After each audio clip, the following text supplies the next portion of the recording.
ఓం శాంతి. ఈరోజు Murali date 2 December 2024. బాబా చెప్తున్నారు, మధురమైన పిల్లల్లారా, మీ దీపాన్ని మీరే సంభాళించుకోవాలి. తుఫానుల నుండి రక్షణ పొందేందుకు జ్ఞాన యోగాలనే నెయ్య తప్పకుండా కావాలి. ప్రశ్న: ఏ పురుషార్థము గుప్త తండ్రి నుండి గుప్త వారసత్వంను ఇప్పిస్తుంది? జవాబు: అంతర్ముఖత అనగా నిశ్శబ్దంగా ఉంటూ తండ్రిని స్మృతి చేస్తే గుప్త వారసత్వం లభిస్తుంది. స్మృతిలో ఉంటూ ఆత్మ శరీరాన్ని వదలపోతే చాలా మంచిది. ఇందులో ఏ కష్టమూ లేదు. స్మృతితో పాటు జ్ఞాన యోగాల సేవ కూడా చేయాలి. అలా చేయలేకుంటే కర్మనా సేవ చేయండి. చాలామందికి సుఖంనిస్తే ఆశీర్వాదాలు లభిస్తాయి. నడవడికలు, మాటలు కూడా చాలా సాత్వికంగా ఉండాలి. పాట: నిర్బలంతో బలవంతుని యుద్ధం. ఓం శాంతి. బాబా అర్థం చేయిస్తున్నారు, ఇటువంటి పాటలు విన్నప్పుడు ప్రతి ఒక్కరూ వారంతటకు వారే తమను గురించి విచారసాగర మంథనం చేయాలి. మానవులు మరణిస్తే 12 రోజులు దీపం వెలిగిస్తారని మీకు తెలుసు. మీరు మరణించేందుకే ఏర్పాట్లు చేసుకుంటున్నారు. పురుషార్థం చేసి మీ దీపాన్ని మీరే వెలిగించుకుంటున్నారు.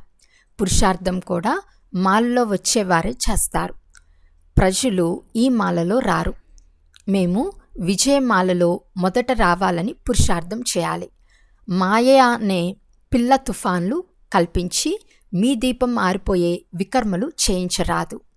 దీని కొరకు జ్ఞాన యోగాలనే 2 శక్తులు కావాలి. యోగంతో పాటు జ్ఞానం కూడా అవసరం. ప్రతి ఒక్కరూ తమ తమ దీపాన్ని సంభాళించుకోవాలి. చివరి వరకు పురుషార్థం జరుగుతూనే ఉండాలి. రేసు నడుస్తూనే ఉంటుంది కనుక పరిగెత్తినప్పుడు జ్యోతి వెలుగు తగ్గిపోకుండా, ఆరిపోకుండా చాలా సంభాళించుకోవాలి. ఇలా ఉండేందుకు జ్ఞాన యోగాలనే నేతిని ప్రతిరోజు వేస్తూ ఉండాలి. యోగబలం లేకుంటే పరిగెత్తలేరు, వెనకపడిపోతారు. పాఠశాలలో సబ్జెక్టులుంటాయి. ఏదైనా ఒక సబ్జెక్టులో శక్తివంతంగా లేకుంటే లెక్కలపై చాలా శ్రద్ధ చూపిస్తారు.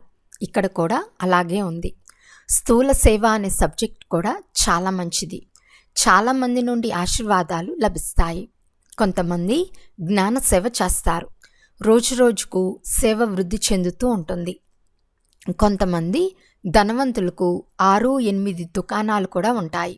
అన్నీ ఒకే విధంగా జరగవు. కొన్ని దుకాణాలలో తక్కువగా, కొన్నిట్లో ఎక్కువగా గిరాకులు ఉంటారు. మీ దుకాణాలు కూడా రాత్రి ఫుర్సత్ లేకుండా జరిగే రోజులు వస్తాయి. జ్ఞానసాగరులైన తండ్రి వచ్చి ఉన్నారని, వారు అవినాశి జ్ఞానరత్నాలతో జోలును నింపుతున్నారు అని అందరికీ తెలుస్తుంది. తర్వాత చాలామంది పిల్లలు వస్తారు. ఎంతమంది వస్తారో అడగొద్దు. ఫలానా చోటు ఈ వస్తువులు చాలా చౌకగా దొరుకుతున్నాయని ఒకరికొకరు చెప్పుకుంటారు కదా. ఈ రాజయోగ శిక్షణ చాలా సహజమని పిల్లలైన మీకు కూడా తెలుసు. ఈ జ్ఞానరత్నాల గురించి అందరికీ తెలిస్తే అనేక మంది వస్తూ ఉంటారు. ఈ జ్ఞానయోగాల సేవ మీరు చేస్తున్నారు. ఈ జ్ఞానయోగాల సేవ చేయలేని వారు కర్మనా సేవ చేసిన మార్కులు లభిస్తాయి. అందరి ఆశీర్వాదాలు లభిస్తాయి. ఒకరికొకరు సుఖంనిస్తూ ఉండాలి. ఇది చాలా చాలా చవక బండారం. ఇది అవినాశి వజ్ర వైడూర్యాల గని. అష్టరత్నాల మాల తయారు చేస్తారు కదా. మాలను పూజిస్తారు కూడా.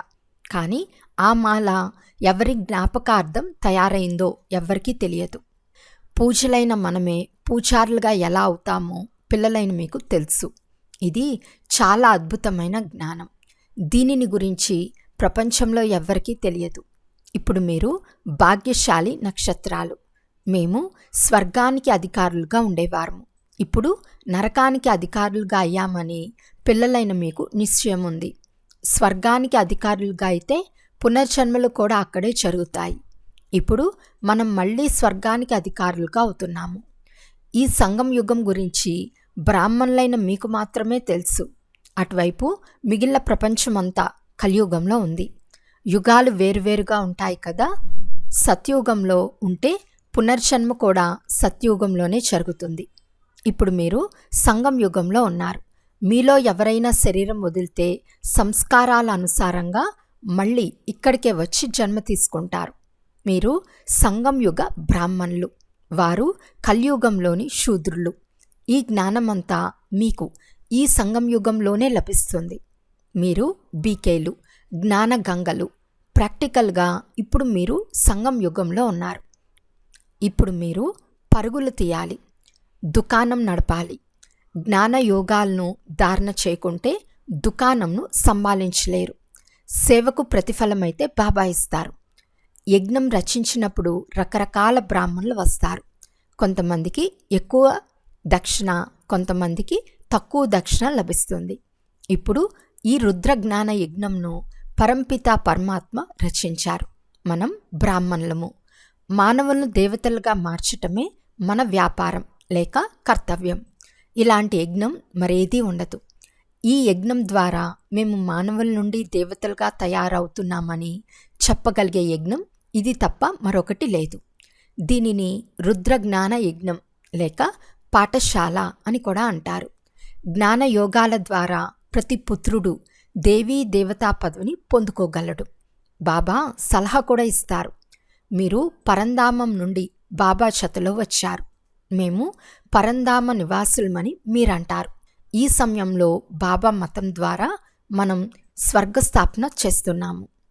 ఎవరైతే స్థాపన చేస్తారో వారే తప్పకుండా యజమానులుగా అవుతారు. ఈ ప్రపంచంలో మనం అత్యంత భాగ్యశాలుమని, జ్ఞాన సూర్య, జ్ఞాన చంద్రుల, జ్ఞాన నక్షత్రాలమని మీకు తెలుసు. అలా తయారు చేయవారు జ్ఞానసాగర్లు. ఆ సూర్య చంద్ర నక్షత్రాలైతే స్థూలంగా ఉన్నాయి కదా, వాటితో మనల్ని పోలుస్తున్నారు. కనుక మనం కూడా మళ్ళీ జ్ఞాన సూర్య, జ్ఞాన చంద్ర, జ్ఞాన నక్షత్రాలుగా అవుతాము. మనల్ని అలా తయారు చేయవారు జ్ఞానసాగర్లు. పేర్లేమో ఉంటాయి కదా, మనం జ్ఞాన సూర్యుడు లేక జ్ఞానసాగర్ల పిల్లలం. వారిక్కడ నివసించేవారు కాదు. బాబా చెప్తున్నారు, నేను వచ్చి మిమ్మల్ని నా సమానంగా తయారు చేస్తాను. జ్ఞాన సూర్య, జ్ఞాన నక్షత్రాలుగా మీరు ఇక్కడే తయారవ్వాలి. మనం భవిష్యత్తులో మళ్ళీ ఇక్కడే స్వర్గానికి యజమానులుగా అవుతామని మీకు తెలుసు. పురుషార్థం పైననే అంతా ఆధారపడి ఉంది. మనం మాయపై విజయం పొందే యోధులము. వారు మనసును వశపరుచుకునేందుకు ఎన్నో హఠయోగాలు మొదలైనవి చేస్తారు. మీరు హఠయోగాలు మొదలైనవి చేయలేరు. బాబా చెప్తారు, మీరు ఏమాత్రము కష్టం మొదలైనవి చేసే అవసరం లేదు. మీరు నా వద్దకు రావాలి. కనుక నన్ను స్మృతి చేయండి మాత్రం చెప్తాను. నేను పిల్లలైన మిమ్మల్ని తీసుకెళ్లేందుకు వచ్చాను. ఈ విధంగా ఏ ఇతర మనుషులు చెప్పలేరు. భలే తమను ఈశ్వరుడు అని చెప్పుకోవచ్చు, కానీ మార్గదర్శకుణ్ణు అని చెప్పుకోలేరు. బాబా అంటున్నారు, నేను ముఖ్యమైన మార్గదర్శకుణ్ణు, కాలులకు కాలుణ్ణు. సత్యవంతుడు సావిత్రి కథ ఉంది కదా, వారిది శారీరక ప్రేమ అయినందున సావిత్రి దుఃఖపడింది. మీరైతే సంతోషిస్తారు. నేను ఆత్మలైన మిమ్మల్ని తీసుకెళ్తాను. మీరు ఎప్పుడూ దుఃఖపడరు. మా బాబా మమ్మల్ని స్వీట్ హోమ్కు తీసుకెళ్లేందుకు వచ్చారని మీకు తెలుసు. దానిని ముక్తిధామం, నిర్వాణధామం అని అంటారు. నేను కాలులకు కాలుణ్ణని అంటున్నారు. ఆ కాలుడు ఒక్కొక్క ఆత్మను తీసుకెళ్తాడు. కానీ నేను చాలా గొప్ప కాలుణ్ణు. 5000 సంవత్సరాల క్రితం కూడా నేను మార్గదర్శకునిగా అయి అందరినీ తీసుకెళ్లాను. ప్రియుడు ప్రేయసులందరినీ వాపస్ తీసుకెళ్తాడు. కనుక వారిని స్మృతి చేయవలసి వస్తుంది. ఇప్పుడు మనం చదువుకుంటున్నామని, మళ్ళీ ఇక్కడికి వస్తామని మీకు తెలుసు. మొదట స్వీట్ హోమ్కు వెళ్తారు, మళ్ళీ క్రిందకు వస్తారు. పిల్లలైన మీరు స్వర్గంలోని నక్షత్రాలు, ఇంతకుముందు నరకంలోని నక్షత్రాలు. పిల్లలను నక్షత్రాలని అంటారు. మీరు నెంబర్ వారీగా పురుషార్థానుసారం భాగ్యశాలి నక్షత్రాలు. మీకు తాతగారి ఆస్తి లభిస్తుంది. ఇది చాలా శక్తిశాలి గని. ఈ గని ఒక్కసారి మాత్రమే వెలువడుతుంది.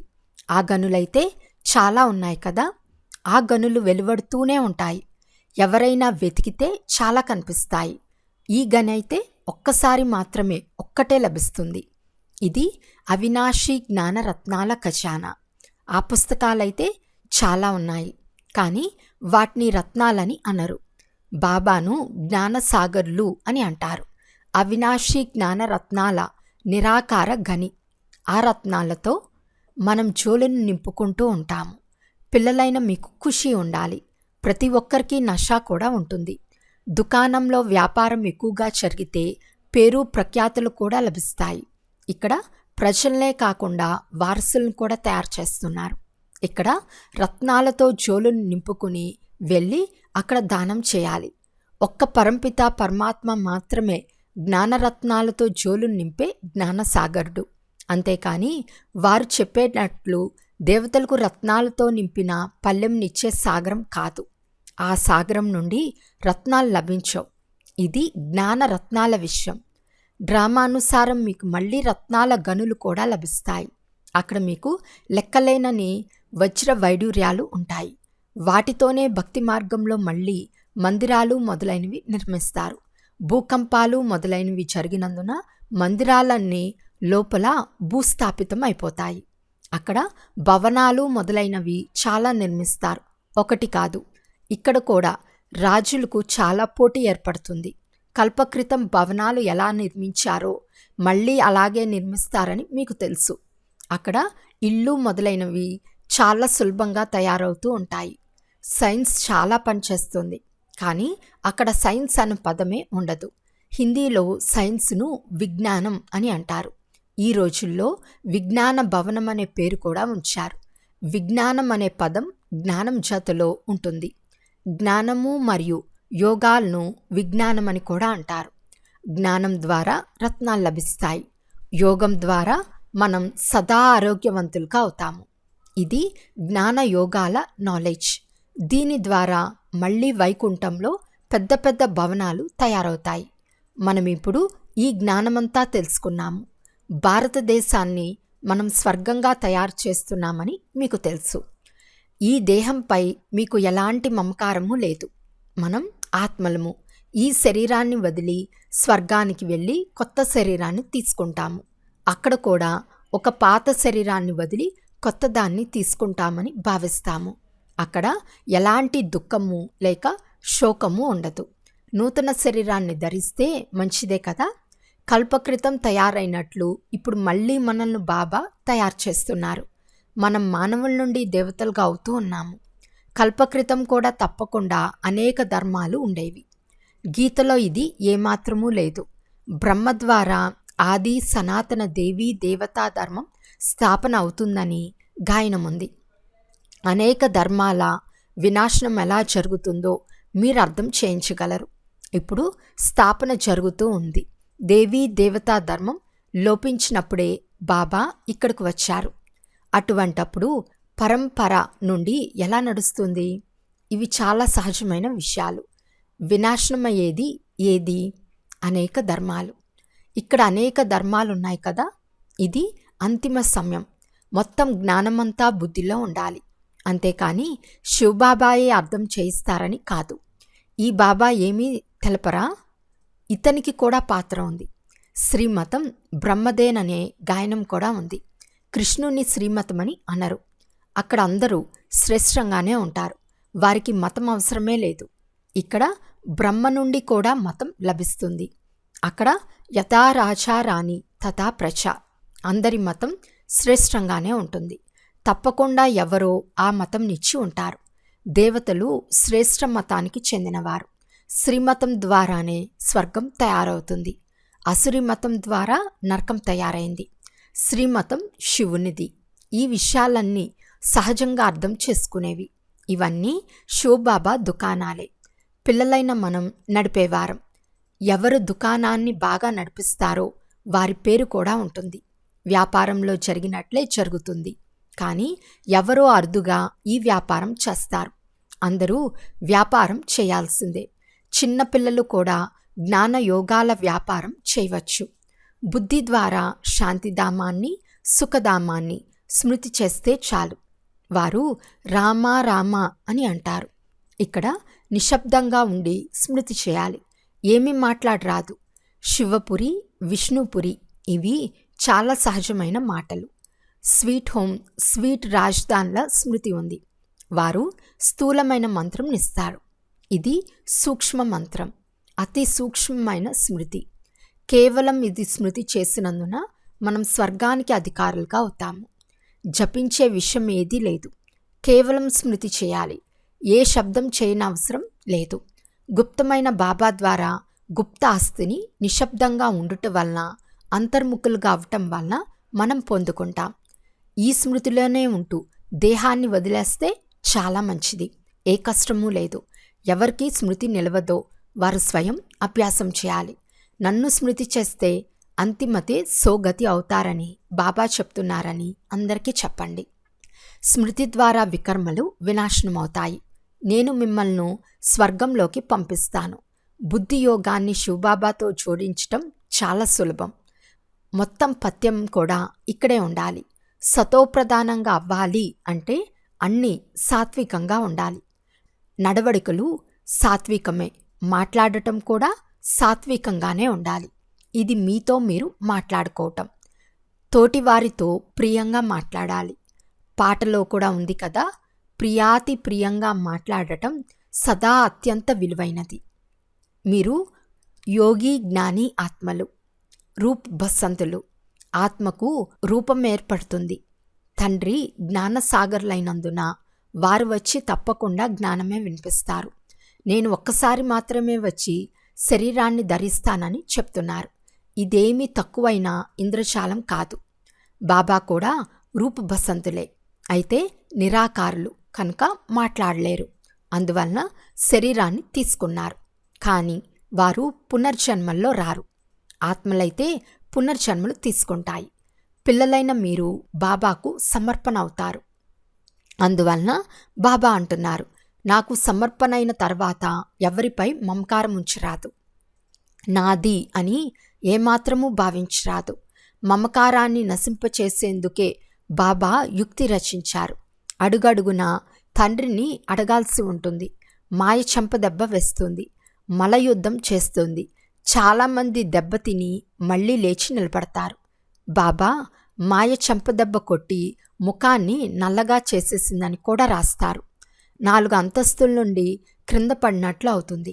క్రోధం చేసుకుంటే 3 అంతస్తుల నుండి పడినట్లు అవుతుంది. ఇవి చాలా అర్థం చేసుకునే విషయాలు.